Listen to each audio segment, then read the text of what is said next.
नमस्कार दोस्तों, आप सभी लोगों का स्वागत है मेरे YouTube चैनल पर। आज हम बात करेंगे देश के महान राजा की, जिनका नाम है श्री महाराणा प्रताप जी। चलिए उनके जीवन पर एक नज़र डालते हैं। भारतीय इतिहास में पुतानाओं का गौरवपूर्ण स्थान रहा है। यहाँ के रणबांकुरों ने देश, जाति, धर्म तथा स्वाधीनता की रक्षा के लिए अपने प्राणों का बलिदान देने में कभी संकोच नहीं किया। उनके इस त्याग पर संपूर्ण भारत को गर्व रहा है। वीरों की इस भूमि में राजपूतों के छोटे बड़े अनेक राजा रहे, जिन्होंने भारत की स्वाधीनता के लिए संघर्ष किया। इन्हीं राजाओं में मेवाड़ का अपना एक विशिष्ट स्थान है, जिसमें इतिहास के गौरव बप्पा रावल, खुमाण प्रथम महाराणा, हमीमीर, महाराणा कुंभा, महाराणा सांगा, उदय सिंह और वीर शिरोमणि महाराणा प्रताप के ने जन्म लिया है। सवाल ये उठता है कि महानता की परिभाषा क्या है। अकबर हजारों लोगों की हत्या करके महान कहलाया और महाराणा प्रताप हजारों लोगों की जान बचाकर भी महान नहीं कहलाते। दरअसल हमारे देश का इतिहास अंग्रेजों और कम्युनिस्टों ने लिखा है। उन्होंने उन लोगों को महान बनाया जिन्होंने भारत पर अत्याचार किए या जिन्होंने भारत पर आक्रमण करके उसे लूटा, भारत का धर्मांतरण किया और उसका मानमर्दन कर भारतीय गौरव को नष्ट किया। मेवाड़ के महान राजपूत नरेश महाराणा प्रताप अपने पराक्रम और शौर्य के लिए पूरी दुनिया में मिसाल के तौर पर जाने जाते हैं।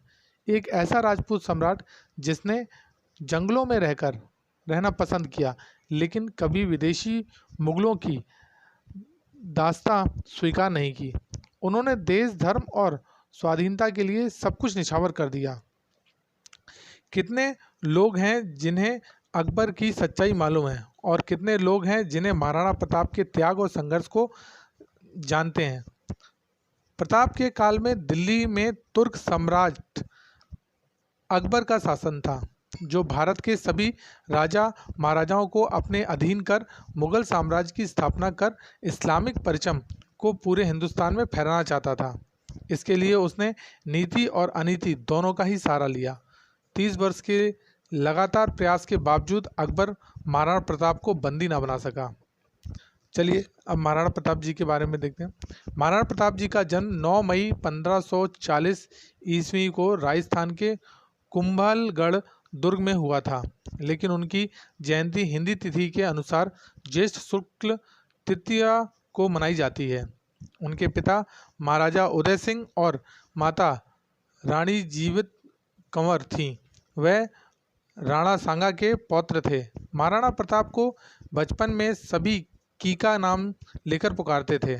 महाराणा प्रताप की जयंती विक्रमी संवत कैलेंडर के अनुसार प्रति वर्ष ज्येष्ठ माह के शुक्ल पक्ष तृतीया को मनाई जाती है। राज्याभिषेक। महाराणा प्रताप का राज्याभिषेक गोगुंदा में हुआ था। महाराणा प्रताप के पिता उदय सिंह ने अकबर से भयभीत होकर मेवाड़ त्याग कर अरावली पर्वत पर डेरा डाला और उदयपुर को अपनी नई राजधानी बनाया। हालांकि तब मेवाड़ भी उनके अधीन ही था। महाराणा उदय सिंह ने अपनी मृत्यु के समय अपने छोटे पुत्र को गद्दी सौंप दी थी, जो कि नियमों के विरुद्ध था। उदय सिंह की मृत्यु के बाद राजपूत सरदारों ने मिलकर 1628 फाल्गुन शुक्ल 15 अर्थात 1 मार्च 1576 को महाराणा प्रताप को मेवाड़ की गद्दी पर बैठाया। उनके राज्य की राजधानी उदयपुर थी। राज्य सीमा मेवाड़ थी। 1568 से 1557 ईसा पूर्व तक उन्होंने शासन किया। उदयपुर पर यवन तुर्क आसानी से आक्रमण कर सकते हैं, ऐसा विचार कर तथा सामंतों की सलाह से प्रताप ने उदयपुर छोड़कर कुंभलगढ़ और गोगुंदा के पहाड़ी इलाके को अपना केंद्र बनाया। कुल देवता। महाराणा प्रताप उदयपुर मेवाड़ में सिसोदिया राजवंश के राजा थे। उनके कुल देवता एकलिंगी महादेव हैं।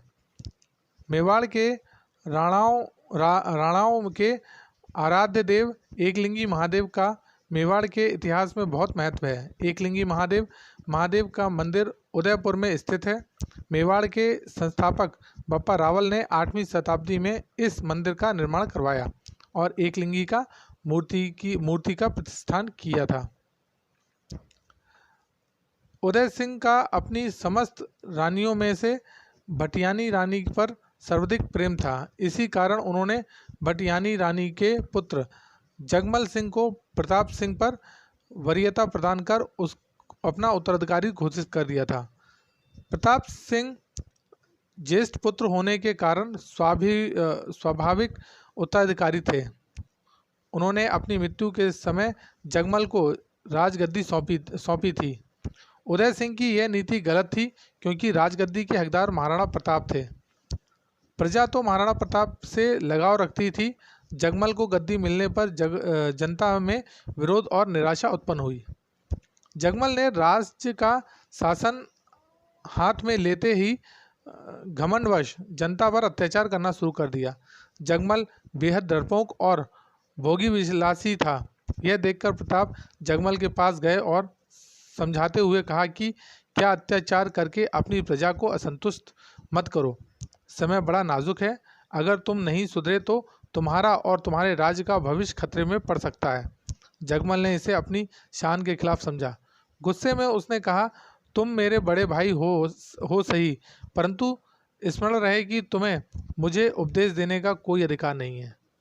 यहाँ का राजा होने के नाते मैं ये आदेश देता हूँ कि तुम आज ही मेरे राज्य की सीमा से बाहर चले जाने का प्रबंध करो। प्रताप चुपचाप वहाँ से चल दिए। प्रताप अपने अश्वागार में गए और घोड़े की जिन कसने की आज्ञा दी। महाराणा प्रताप के पास उनका सबसे प्रिय घोड़ा चेतक था। महाराणा उदय सिंह के निधन के पश्चात मेवाड़ के समस्त सरदारों ने एकत्र होकर महाराणा प्रताप सिंह को राजगद्दी पर आसीन करवाया था। महाराणा प्रताप का राज्याभिषेक कुंभलगढ़ के राज सिंहासन पर किया गया। उधर जगमल सिंह नाराज होकर बादशाह अकबर के पास चले गए और बादशाह ने उनको जहाजपुर का इलाका जागीर में प्रदान कर अपने पक्ष में कर लिया।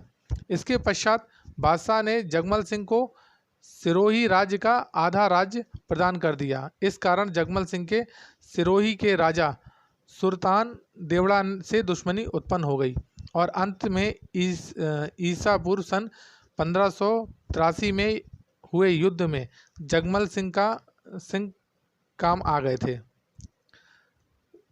जिस समय महाराणा प्रताप सिंह ने मेवाड़ की गद्दी संभाली, उस समय राजपूताना साम्राज्य बेहद नाजुक दौर से गुजर रहा था। बादशाह अकबर की क्रूरता के आगे राजपूताने के कई नरेशों ने अपने सिर झुका दिए थे।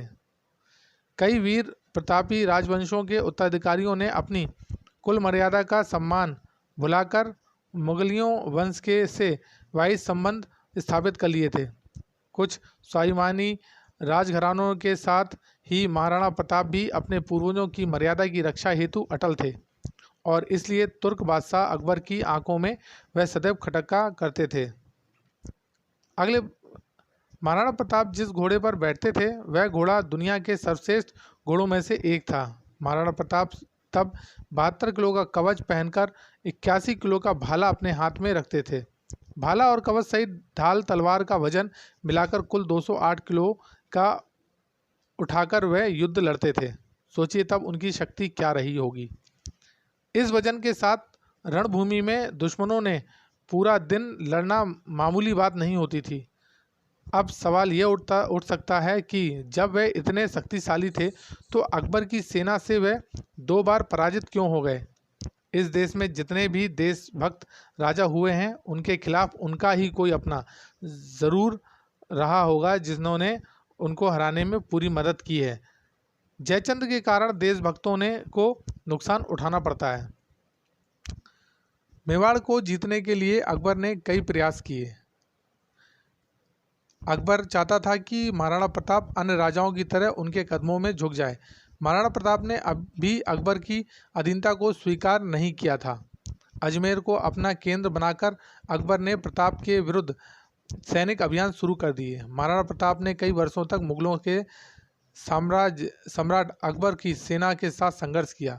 मेवाड़ की धरती को मुगलों के आतंक से बचाने के लिए महाराणा प्रताप ने वीरता और शौर्य का परिचय दिया। प्रताप की वीरता ऐसी थी कि उनके दुश्मन भी उनके युद्ध कौशल के कायल थे। उदारता ऐसी कि दूसरों की पकड़ी हुई गई मुगल बेगमों को सम्मानपूर्वक उनके पास वापस भेज दिया था। इस योद्धा ने सीमित होने पर संसाधन सीमित होने पर भी दुश्मनों के सामने सिर नहीं झुकाए और जंगल के कंदमूल खाकर लड़ते रहे। माना जाता है कि इस योद्धा की मृत्यु पर अकबर की आंखें भी नम हो गई थीं। अकबर ने भी कहा था कि देशभक्त हो तो ऐसा हो। अकबर ने कहा था, इस संसार में सभी नश्वर हैं, राज और धन किसी भी समय नष्ट हो सकता है, परंतु महान व्यक्तियों की ख्याति कभी नष्ट नहीं हो सकती। पुत्रों के ने धन और भूमि को छोड़ दिया, परंतु उसने कभी अपना सिर नहीं झुकाया। हिंदू के राजाओं में वही एकमात्र ऐसे राजा हैं जिसने अपनी जाति के गौरव को बनाए रखा है। धन्यवाद दोस्तों। इसके आगे की कहानी मैं आपको अगले वीडियो में बताऊंगा। उसमें आपको मैं बताऊंगा कैसे अकबर ने मेवाड़ पर आक्रमण किया। और आगे की कहानी सुनने के लिए हमारे वीडियो को ज़्यादा से ज़्यादा शेयर कीजिए और साथ ही हमारे चैनल को सब्सक्राइब कर लीजिए। अगर आप हमारे चैनल को सब्सक्राइब कर लेंगे तो आपको आगे का वीडियो भी प्राप्त हो जाएगा और बेल आइकन दबाना मत भूलिएगा। धन्यवाद दोस्तों।